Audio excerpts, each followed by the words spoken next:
میں انگریز کیسے آیا اور اس کو یہاں سے بھگانے کے لیے، اس کے ناپاک وجود سے اس ملک کو پاک صاف کرنے کے لیے ملک کے باشندوں نے کیسی کیسی قربانیاں دی ہے، وہ قربانیاں وہ تاریخ میں آپ کو بہت ہی اچھے انداز میں اور بالترتیب بیان کروں گا. شروع سے آخر تک ترتیب وار میں تاریخ بیان کروں گا.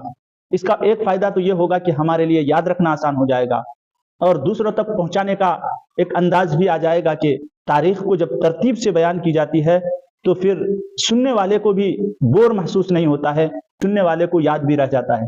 اس لیے میں اس کو بالکل ترتیب وار بیان کروں گا کہ اس ملک میں انگریز کیسے آیا، اپنے ناپاک ارادے سے اس ملک کو غلام بنانے کی جو کوشش اور ناپاک کوشش کر رہے تھے وہ کیسے آئے اور کیسے ان کو نکالا گیا اس ملک سے، یہ پوری تاریخ میں بیان کرتا ہوں. اس سے پہلے تھوڑا آگے چلتا ہوں کہ اس ملک میں مسلمانوں نے تقریباً 1000 سال تک حکومت کی. آپ بھی جانتے ہیں کہ اس ملک میں تقریباً 1000 سال تک مسلمانوں کی حکومت رہی ہے.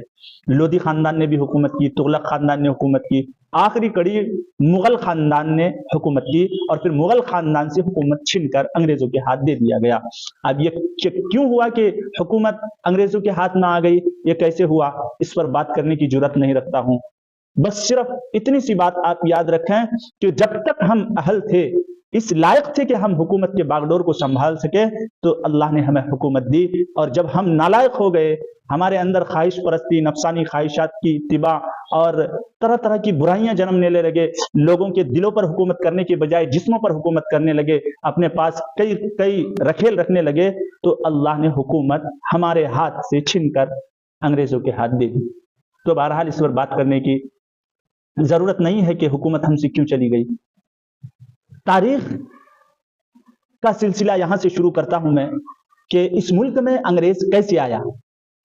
تو دیکھیے، سب سے پہلے 1498 1498 سے انگریزوں کا قافلہ ہمارے ملک میں ان کا آنا جانا شروع ہوا. ان کا آمد و رفت ہندوستان میں 1498 سے شروع ہوا اور سفر کر کے آتے تھے، ملک کا معائنہ کرتے تھے، دورہ کرتے تھے، سیر و تفریح کرتے تھے، دل میں اپنے ناپاک ارادے کو سمجھاتے تھے کہ اس ملک کو کیسے غلام بنایا جائے، اس ملک پر اپنا پنجہ کیسے گاڑا جائے. سفر کر کے آتے تھے، چلے جاتے تھے، یوں سیر و تفریح، آمد و رفت کا سلسلہ شروع ہوا. اور پھر اس کے کئی سال بعد تقریباً 1601 میں منظم طریقے سے بنگال کے سرزمین پر اپنا قدم رکھا. چوروں ڈاکوؤں کی